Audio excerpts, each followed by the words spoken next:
कन्याकुमारी में शुरू की थी।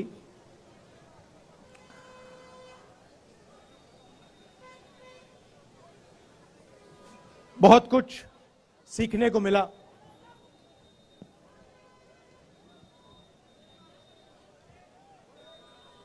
हम काफी यात्री हैं,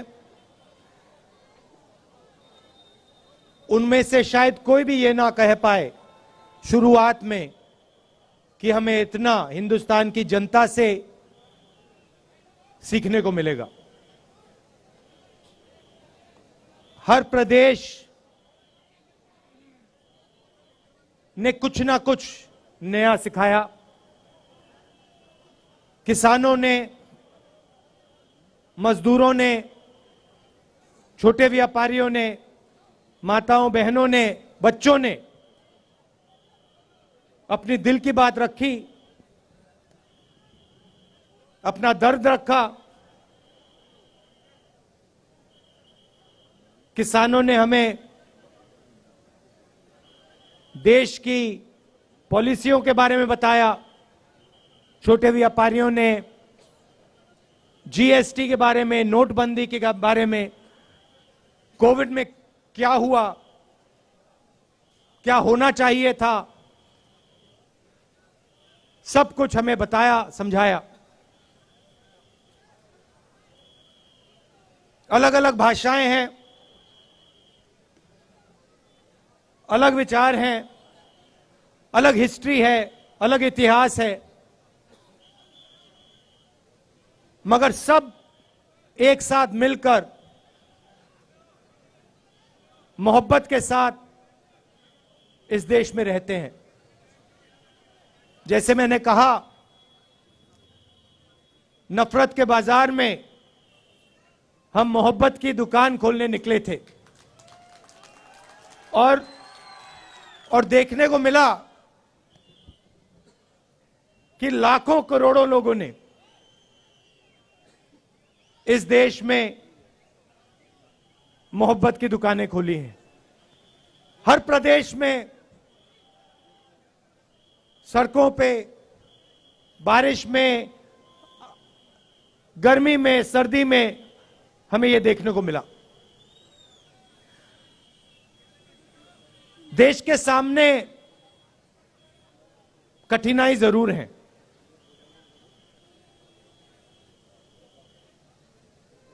लोकतंत्र पे आक्रमण हो रहा है।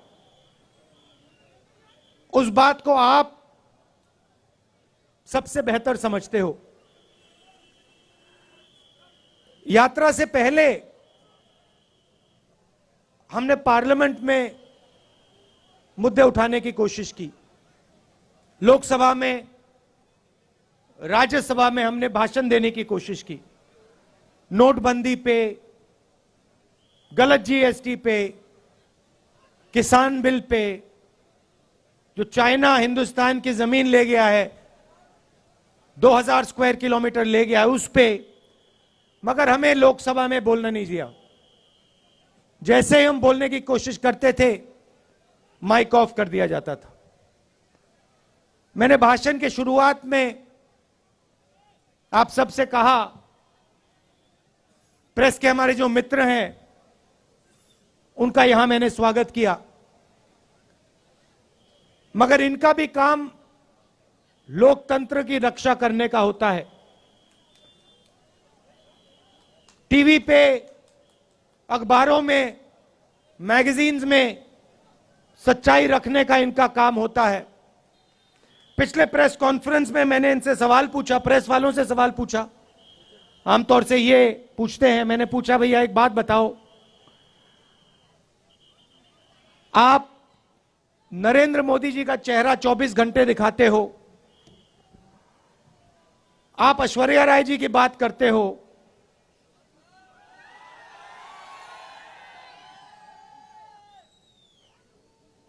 अक्षय कुमार की बात रखते हो, आप महंगाई की बात क्यों नहीं रखते हो? आप बेरोजगारी की बात क्यों नहीं रखते हो?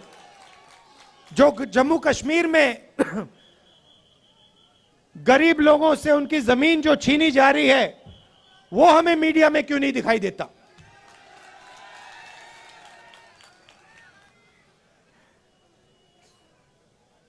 जो कश्मीरी पंडितों के साथ यहां सरकार अन्याय कर रही है। आज सुबह मेरे से मिलने एक डेलीगेशन आया और उन्होंने अपनी बात रखी। मैं हैरान हो गया। उन्होंने कहा, और मैं मीडिया के सामने ये कहना चाहता हूं, उन्होंने मुझसे कहा कि जब उनका डेलीगेशन लेफ्टिनेंट गवर्नर के पास गया तो लेफ्टिनेंट गवर्नर ने उनसे कहा कि तुम्हें भीख नहीं मांगनी चाहिए। यह देखिए, लेफ्टिनेंट गवर्नर ने कश्मीरी पंडितों के डेलीगेशन को कहा कि आपको भीख नहीं मांगनी चाहिए। लेफ्टिनेंट गवर्नर जी, ये भीख नहीं मांग रहे हैं, ये अपना हक मांग रहे हैं। और अगर आपको कुछ करना चाहिए तो आपको इनसे माफी मांगनी चाहिए।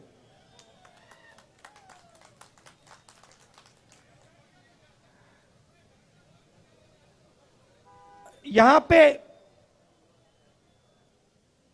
जम्मू कश्मीर में मैं आया, अभी जम्मू में चल रहा हूं, और यहां पे आपके लोग मुझसे मिल रहे हैं। माताएं, बहनें, युवा, बच्चे, किसान सब मिल रहे हैं। यहां आते हैं, सड़क पे आते हैं, मेरे साथ चलते हैं और अपनी दिल की बात रखते हैं। दो तीन चीजें मैं जो वो मुझे कह रहे हैं मैं आपको कहना चाहता हूं। वो आप जानते हो मगर मैं दोहरा देता हूं। सबसे पहले मुझे कहते हैं कि जम्मू में जो पहले, अभी आता हूं बेरोजगारी के बारे में बोलता हूं, कहते हैं कि जो पहले जम्मू के लोग व्यापार करते थे, जम्मू कश्मीर के लोग चलाते थे, आज बाहर के लोग जम्मू और कश्मीर को चला रहे हैं। और हमारा जो हक है, हमारी जो आवाज है, उसको एडमिनिस्ट्रेशन सुनता नहीं है। सारा का सारा ट्रेड बाहर के लोग कर रहे हैं, जम्मू कश्मीर के लोग देखते रह गए। पहली बात। दूसरी बात, हिंदुस्तान में सबसे ज्यादा बेरोजगारी जम्मू कश्मीर में है और जम्मू में है। तो यहां पे स्टूडेंट्स पढ़ाई करते हैं, कोई इंजीनियर बनना चाहता है, माता पिता शिक्षा के लिए पैसा देते हैं, कोई डॉक्टर बनना चाहता है, कोई लॉयर बनना चाहता है, कोई आर्मी में जाना चाहता है। पढ़ाई करने के बाद पता लगता है कि इस प्रदेश के लोग, प्रदेश के युवा लॉयर, डॉक्टर, इंजीनियर नहीं बन सकते हैं। पहले एक और रास्ता था, आर्मी का रास्ता था, वो भी आज बंद कर दिया है। बीजेपी के लोग नई योजना लाए हैं, अग्निवीर योजना लाए हैं, और इनको जो आर्मी का इथोस है, इनको वो ही नहीं समझ आया। देखिए, किसी भी काम को सीखने में कम से कम 7-8 साल लगते हैं। सही बात है? सही? आप खाना पकाती हैं? आपको कितने साल लगे? खाना पकाने में, सीखने में कितने साल लगे आपको? 7-8 साल लगे। मतलब एक्सपर्ट आप 7-8 साल में बनी नहीं, तो किसी भी काम में 7-8 साल लगते हैं। आर्मी जो है एक परिवार है। जो सेना लड़ती है वो रिश्ते के बल पे लड़ती है। सैनिकों के बीच में जो रिश्ता होता है उसके बल पे लड़ती है। वो रिश्ता 1-2 साल में बनता ही नहीं है। वो रिश्ता, उस रिश्ते को बनने के लिए, मजबूत होने के लिए कम से कम 7-8 साल लगते हैं। ये जो बीजेपी के लोग हैं इनको ये बात समझ नहीं आई। ये सोचते हैं कि आर्मी की ट्रेनिंग 6 महीने में हो जाएगी, जो सीखना है वो 6 महीने में हो जाएगा। बिल्कुल नहीं। आर्मी में सालों लगते हैं एक सैनिक को तैयार करने के लिए। सालों लगते हैं उस सैनिक और दूसरे सैनिकों के बीच में रिश्ता बनाने के लिए। तो ये अग्निवीर योजना जो है ये हिंदुस्तान की सेना को कमजोर करने की योजना है। और ये बेचारे जो हमारे आर्मी के लोग ये कह नहीं सकते हैं, मगर मैं जानता हूं अगर इनसे पूछा जाए तो ये सारे के सारे कहेंगे कि ये अग्निवीर योजना के खिलाफ है, अग्निवीर योजना गलत है। तो वो रास्ता जो था वो भी बंद कर दिया इन लोगों ने। पहले युवा आर्मी में जाता था, 15 साल की उसकी सर्विस होती थी, उसके बाद उसको पेंशन मिलती थी। अग्निवीर योजना में 4 साल की सर्विस होगी, उसके बाद सैनिकों को घर भेज दिया जाएगा, उनको कोई पेंशन नहीं मिलेगी। तो ये जो देश का आर्मी के साथ रिश्ता है इससे खिलवाड़ कर रहे हैं। देश ने कहा था, देश हर सैनिक से कहता है कि हम आपसे 15 साल मांगते हैं, उसके बाद हम आपकी पूरी जिंदगी आपको पेंशन देंगे, आपकी इज्जत करेंगे, आपकी रिस्पेक्ट करेंगे, आपकी रक्षा करेंगे।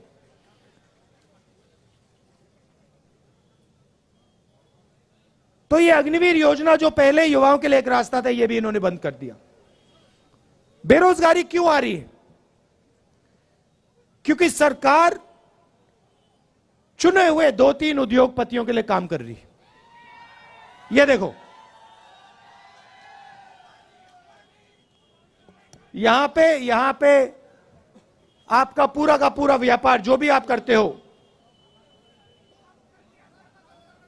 सारा का सारा उन्हीं 2-3 उद्योगपतियों के हाथ चला जाएगा। सच्चाई है। और नरेंद्र मोदी जी ने आपसे कहा था कि देखिए, नोटबंदी काले धन के खिलाफ योजना है। काला धन मिट गया क्या? नहीं मिटा ना। भाइयों और बहनों, नोटबंदी और गलत जीएसटी योजनाएं नहीं है, ये हथियार हैं। ये छोटे व्यापारियों को, स्मॉल और मीडियम साइज बिजनेस वालों को मारने के, खत्म करने के हथियार हैं। और सच्चाई ये है कि इस देश को रोजगार सिर्फ ये लोग दे सकते हैं। ये जो 2-3 बड़े उद्योगपति हैं, ये देश को रोजगार दे ही नहीं सकते, कितनी भी कोशिश कर लें ये नहीं दे सकते हैं। तो इन्होंने क्या किया, नरेंद्र मोदी जी और बीजेपी ने क्या किया, जो हिंदुस्तान की रीढ़ की हड्डी है, जो रोजगार देने वाली रीढ़ की हड्डी है, छोटे व्यापारी, स्मॉल और मीडियम बिजनेस, इस रीढ़ की हड्डी को इन्होंने तोड़ दिया है। इसीलिए आज पूरे देश में, सिर्फ जम्मू कश्मीर में नहीं, पूरे देश में बेरोजगारी फैल रही है। आप दूसरा सवाल पूछोगे, महंगाई इतनी क्यों बढ़ रही है? वही कारण है। पूरा का पूरा धन हिंदुस्तान का 2-3 उद्योगपतियों के जेब में जा रहा है। पहले पेट्रोल का दाम क्या होता था? आज कितना है? 100 रुपए। तो जब आपके जेब में से जो 50 रुपए निकल रहे हैं वो कहां जा रहे हैं? हवा में तो गायब नहीं हो रहे, कहीं ना कहीं तो जा रहे होंगे। क्या वो छोटे व्यापारियों की जेब में जा रहे हैं? नहीं। किसानों की जेब में जा रहे हैं क्या? नहीं। बेरोजगार युवाओं की जेब में जा रहे हैं क्या? नहीं। ये गैस सिलेंडर के दाम बढ़ रहे हैं, उसका पैसा कहां जा रहा है? वो भी 3-4 लोगों के पास। अभी यहां पे आपका सेब आते हैं, सेब बिकते हैं, फायदा किसको जाएगा देख लेना। तो पूरा का पूरा धन, देश का पूरा धन 3-4 लोगों के हाथ में जा रहा है और बाकी हिंदुस्तान बेरोजगारी, महंगाई का सामना कर रहा है। इसलिए हमने ये यात्रा कन्याकुमारी से कश्मीर तक शुरू की और इसमें आपने हमारी जबरदस्त मदद की है। आप ये मत सोचिए कि 3,500 किलोमीटर चलना आसान है, यह आसान काम नहीं है। जब हमने शुरू किया था हमने सोचा कि ये देखो काफी मुश्किल काम है, मगर चलने के बाद पता लगा ये तो आसान है, कोई मुश्किल नहीं है इसमें।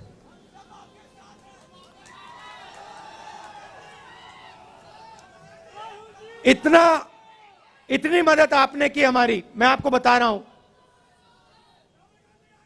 सुबह हम उठते 5 बजे सुबह उठते थे, अब यहां पे सिक्योरिटी वालों ने कहा है कि 7 बजे निकलना है। मैं चाहता था 6 बजे निकल जाना चाहिए, मगर इन्होंने कहा नहीं 7 बजे निकलेंगे, चिट्ठी लिख दी तो मैंने एक्सेप्ट कर ली बात। मगर हम निकलते थे सुबह, पूरा दिन चलते थे। 25-27 किलोमीटर बाद ऐसे लगता था कि पहला किलोमीटर चल रहे हैं, थकान ही नहीं होती थी बिल्कुल।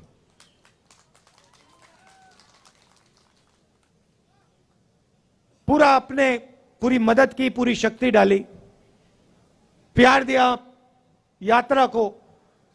किसी को चोट लगती थी आप एकदम उठा लेते थे, मदद करते थे। काफी लोगों को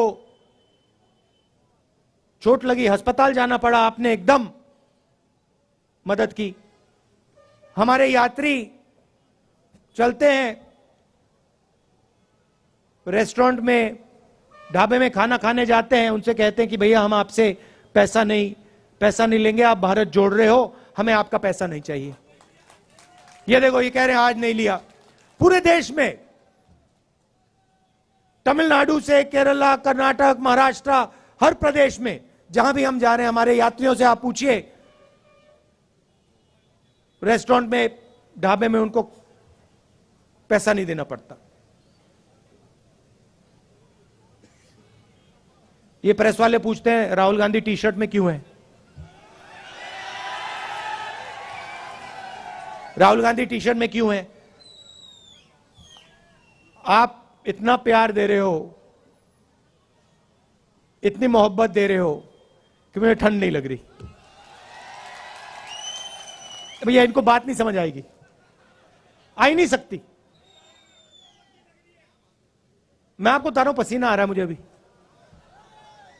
तो ये मुद्दे हैं। और सबसे बड़ा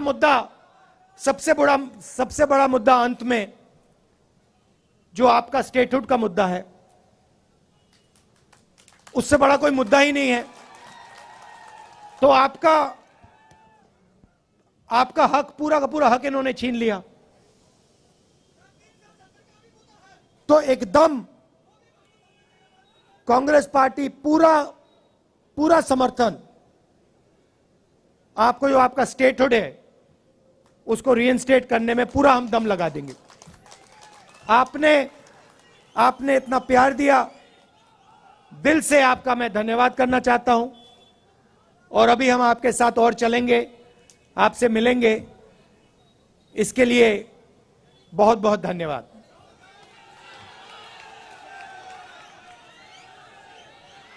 अच्छा, अंत में ताराचंद जी, पीरजादा जी, मुल्ला राम जी और जो एनसी से, नेशनल कॉन्फ्रेंस से यहां लीडर्स आए हैं, उनका भी मैं स्वागत करता हूं। धन्यवाद। जय हिंद।